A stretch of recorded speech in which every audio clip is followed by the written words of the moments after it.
after the success of the Super Mario Bros. Movie, we all knew it would happen. Yes, it was only rumors, but everyone had this sneaking suspicion next on the docket would be a Legend of Zelda film. The question was, how would they do it? Would it be live action? Would it be animated like Mario? Will Link speak? Will he talk? At least a couple of those questions are going to be answered. Welcome back to Words of Paradise. I'm your host, Leon Idol, and that's right, a Legend of Zelda film has been confirmed. We're not talking about rumors. We're not talking about, oh, I heard this from my cousin's uncle who works at Nintendo. No. Nintendo has confirmed that they are working on a Legend of Zelda film. Let's go ahead and get into it, look at the tweets, look at some articles written on it. Before we do, go ahead and hit that subscriber button. I'm trying to get to 2,000 subscribers before the end of the year, and we got barely more than 200 before we make that mark, so I appreciate it. Hit the button for all the best nerdy news almost every day. Let's check out what Nintendo has to say about a Legend of Zelda film. Now here we are over on X where we get the first official announcement. This is from the official Nintendo Twitter account, X account, whatever you want to call it. And obviously we got it translated here. News release. Notice of the start of planning and development of the Legend of Zelda live action movie has been posted. And then we've got articles from both Variety and Comic Book Resources, or comicbook.com. From Variety, the Legend of Zelda live action film in development from Nintendo and Maze Runner director Wes Ball. So we've already got a director attached to the title. There's also writers attached, we think. We'll cover that in the other article, but let's read through this for the moment. Hollywood meet Hyrule. Nintendo is developing a live-action film based on The Legend of Zelda. Creator and game developer Shigeru Miyamoto announced. The gaming legend took Nintendo's official X account to write, "This is Miyamoto. I've been working on the live-action film of The Legend of Zelda for many years now with Avi Arad-san, who has produced many mega-hit films." Now, Avi Arad has produced many films, but the fact that he says he's been working on it for many years now, is there a chance that this has been being worked on since before Mario Brothers? Because that would be pretty incredible if that was the case, and it would kind of line up with some interesting information we've seen in the past. I bet everybody remembers a couple years ago when the leak was announced about a Legend of Zelda series coming to Netflix. Well, what a lot of people didn't follow up on or didn't seem to realize was that leak was true. It's been confirmed by individuals at Netflix, including Adam Conover of Adam Ruins Everything, who was a writer for a lot of Netflix series at the time, that Nintendo was working with Netflix on a Legend of Zelda series, as well as a Star Fox series, actually. And once someone inside Netflix leaked that news to the public, Nintendo pulled the plug. So I'm wondering if this is actually some remnants, some leftovers. After Netflix pulled the plug, Nintendo took the idea and they still wanted to do, rather than a series, maybe a film or something to that effect.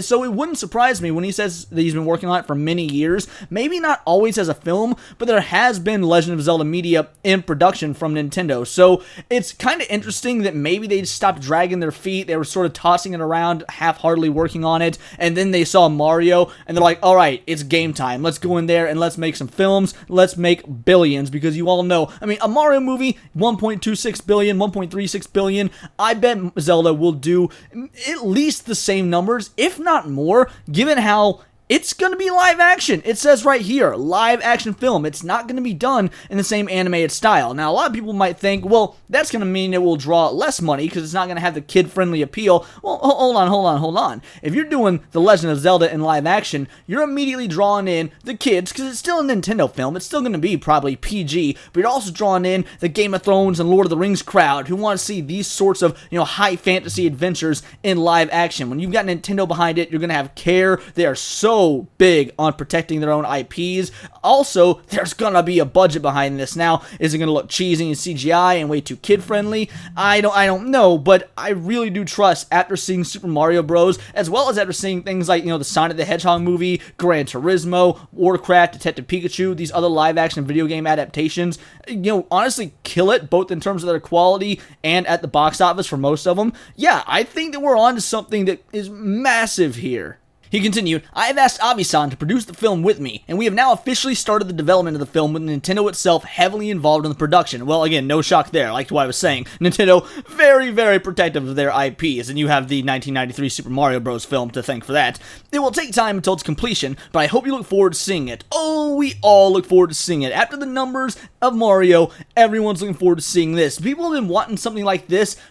I remember back in 2005 to 6 or so, seeing a fake trailer for a live-action Legend of Zelda movie, and I was convinced it was real. Little Leon was convinced that it was legit, and I was waiting. People have been salivating for live-action Zelda, and considering how much bigger Zelda has gone on to get years upon years, with releases like Twilight Princess and then Breath of the Wild, it has grown. Ocarina of Time, yes, that was a game changer in the video game space, and Zelda has only continued to improve since then. The movie will be directed by Wes Ball, who helmed the Maze Runner trilogy, the upcoming Kingdom of the Planet of the Apes, written by Jurassic World screenwriter Derek Connolly, and produced by Miyamoto, whose involvement in 2023 as the Super Mario Bros. Movie helped make it a groundbreaking box office success. Ball also produces with Joe Hartwick Jr. under the Oddball Entertainment banner. The Zelda movie is co-produced by Arad, whose credits include every live-action Spider-Man movie and the Spider-Verse animated films. So yeah, homeboy clearly got a bit of a resume under his belt, with many of the live-action Spider-Man films not being particularly good, some of them, though, being absolute bangers, and the Spider-Verse films,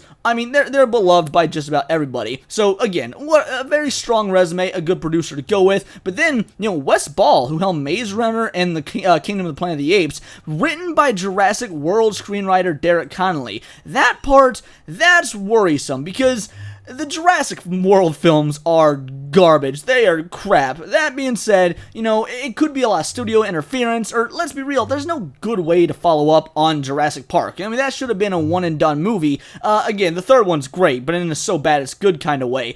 Maybe with, where you're working with something like The Legend of Zelda, where you have a lot of lore to pull from, and you can do a fully original story, that I think is going to be the key here. So I'm not going to jump to the idea that the movie's going to be bad, just because it's being written by somebody who wrote a bad movie. So there is that. After decades of wariness when it came to adapting its video game franchises, partially stemming from the failure of 1993's live-action Super Mario Bros., Nintendo reached a box office high score with 2023's animated Mario, starring Chris Pratt and produced with Chris Melandri's Illumination. The movie jumped to more than $1.36 billion worldwide at the box office. The reason we were so resistant and careful to adapt our games into movies is because in video games, there's always a player who overcomes challenges and fights their way through. Miyamoto told Variety in the April cover story, their struggle, redoing the levels over and over, it's all part of it. He continued, just following the plot points of the video games will never work as a movie. Without the involvement of the player, it won't meet expectations. Bingo! I've been saying that for years. When you do a live-action video game adaptation, yes, obviously you want it to be as source material accurate as possible.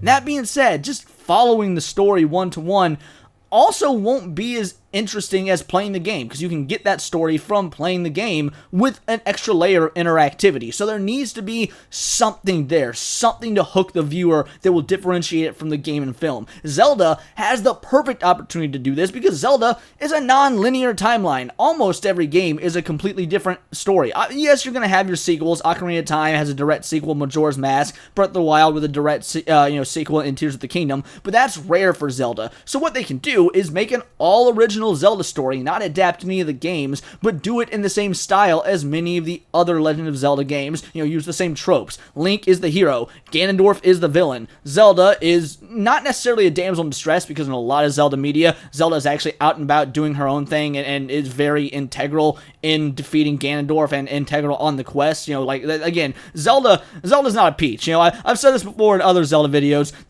Zelda is not the same sort of character as Peach. She can hold her own. She is a warrior. She's a fighter, but she's also a princess. She's a leader. I don't think we have to worry about any Mary Sue shenanigans, but then again, I don't think there was any Mary Sue shenanigans with Peach in the Mario Brothers movie. Those people that were calling Super Mario Bros. Woke, I think they're jumping to shadows and looking for woke in anything. I don't think we're going to have that problem, but the point is, there's so much groundwork. You have the Land of Hyrule, but the Land of Hyrule, it changes game to game. Sometimes, you've got certain locations, other times you don't. Sometimes those locations are in completely physically different lands because there's no linear timeline. So as long as you have Death Mountain, Zora's Domain, some forest setting, then you can do a film. As long as Link, has something to do with some sort of musical instrument like he does in 90% of his games, because Link, let's be real, Link is a bard if you want to really get down to it, then yeah, you're going to have some sort of musical influence there. There's definitely enough lore that you don't have to pull direct from a game so much as a culmination of tropes from various games, and you're going to have your own original Zelda story that technically could be canon. I don't think they're going to make the live-action movie fit into the game canon timeline or anything like that, but really, you could hypothetically say that's the case, since there's, years upon years, sometimes hundreds, sometimes thousands of years, separating each different incarnation of Link and Zelda from their predecessors. So, the imagination can run wild, and I think The Legend of Zelda is the perfect sort of video game to adapt in a world where the imagination can run wild, because it does play so fast and loose with its own rules, yet has has managed to garner such an immense fan base. Plot and casting details are still under wraps, but the video game series follows the elf-like warrior Link, Hylian, it wouldn't be hard to say Hylian, adds Variety, why am I expecting nerd cred from Variety, who sets out to defeat the evil Ganon and rescue Zelda, the Princess of Hyrule. The latest installment in the Zelda game series, 2023's Tears of the Kingdom, sold more than 10 million copies in its first 3 days, and it's sold over 18 million thus far. It's the highest selling game of 2023 by a wide margin. So again, striking while the iron is hot in terms of getting investment in, people being invested in this sort of story, in this world. You couldn't have asked for a better time. Between the success of Tears of the Kingdom and the success of the Super Mario Bros. Movie, Nintendo is coming in hot. And then we got this from comicbook.com, The Legend of Zelda movie reportedly being written by Jurassic World writer, which we already covered a little bit in the Variety article. This goes on to say a lot of the same stuff, but it also talks about how this writer is a frequent collaborator with Colin Trevorrow, who is a fantastic writer. So back to what I was saying earlier, I don't want to harp on Derek Connolly too much about his writing in Jurassic World, because it could just be studio stuff or there wasn't a lot of material to go with. Colin Trevorrow is an incredible writer. I guarantee that Disney or not, his version of Star Wars Episode 9, had it come out, would have been far better than what Disney actually released, by cutting him and going with somebody else. Either way, and then what I want to, it's possible Connolly wrote a draft of the script at some point, but that's pure speculation, because as of right now, this is only being reported and not confirmed. That's why I wanted. So Shigeru Miyamoto, he confirmed working with Arad, Avi Arad, to produce the movie. Everyone talking about Connolly being the writer, that's speculation. That's reports we're hearing, but it didn't come direct from Miyamoto's mouth like Avi Arad as the producer did. So it's entirely possible that, like when I was saying at the beginning, with a Legend of Zelda product being written, in the works for a while now. I mean, Miyamoto himself said it's been in the works for years. Who knows if this individual is actually still attached to the project? All in all, this news came at the absolute best time because your boy has actually been going through Tears of the Kingdom again. I got it when it first came out. I played it religiously for about 2 months straight. Then I sat it down to focus on other games as well as do things for the channel. I mean, I was so lucky. My PC, but if you guys remember, I had to take about a week off from making videos because my PC broke. It broke the week that Tears of the Kingdom came out, so I was able to just delve into Tears of the Kingdom, and then my PC got fixed, and I was like, okay, gotta get back to making videos. You gotta actually get back on the grind. Don't let video games take over your life, because your boy can have a problem with that, which is why I don't game very often. I get way too addicted to them. But I've been going back through. I've been trying to get like the last 20 shrines that was missing from my Tears of the Kingdom playthrough. I've got like 8 left to go. It's been great. In fact, when I'm done recording this, I'm gonna go back to playing some Tears of the Kingdom. But yeah, imagine me being Leon, spend the last 2 days in between making vids, playing Tears of the Kingdom, getting reintegrated with the world of Hyrule, and then this bombshell drops. Confirmed live-action Legend of Zelda. Are you kidding me? Cinema is looking so good. We've had so many years of pure darkness, sheer unadulterated deluge of sludge when it comes to cinema, with minor bright points like Oppenheimer, or hopefully the upcoming Godzilla film, and of course the Super Mario Bros. Film.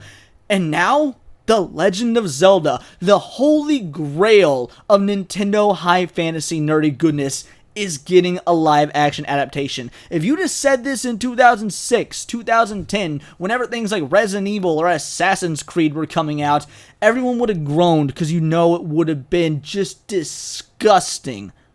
But now we're in a world where video game adaptations are getting good. It's like early era MCU when they actually gave Iron Man his actual suit and they followed the comics. Obviously, Nintendo being hands-on with the development because being a Japanese company, they are integral to the production. They will not let someone else bastardize this. Only they are allowed to bastardize it, and they didn't from Mario. Now, Legend of Zelda is a lot more narratively driven than Mario, so that is probably going to sway the way the movie is done. And again, with it being live action, that's going to change some things as well. I hope it's going to change them for the better, and I really hope, really hope Link is a silent protagonist. Imagine watching a film where your main character is silent. Hardcore Henry did it, and it was an absolute blast. Willy's Wonderland did it. Another movie that's a blast. Silent protagonists, while they're not common, can be a lot of fun. I wonder, though, is Nintendo going to go that route with a film that's for children and for families? Are they going to do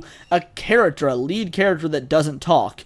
I hope so, because that opens the door to a wealth of storytelling possibilities that you wouldn't see in your average family or children's movie. And all in all, if Link does end up talking, I just really hope they get the right voice. I mean, I said they were getting the right voice with Chris Pratt from the start, and everyone called me a moron, and look who turned out to be right. Just please don't hire Tom Holland, but those are just my opinions. Let me know yours in the comments down below, or let me know on X where you can find me at BoltTheWord. And please do subscribe. I am a nerdy news channel. We cover nerdy news every day. And can you believe it? We did a video not criticizing the politics of nerd culture. No left, no right, no throwing a fit about the woke. Just sheer, pure nerdy news. The sort of stuff that we would love to talk about if it weren't for politics getting invested in everything. Now, don't get me wrong. I'm sure later on there's going to be some more political themed videos and how they interact with our nerdy loves, but not this one. And you gotta appreciate that when you get them. Get them when the getting's good. But please do follow me on Instagram at wordsofparadise_Leon. Hit that subscribe button, and remember, it's all here in the nerdosphere. And this has been Words of Paradise.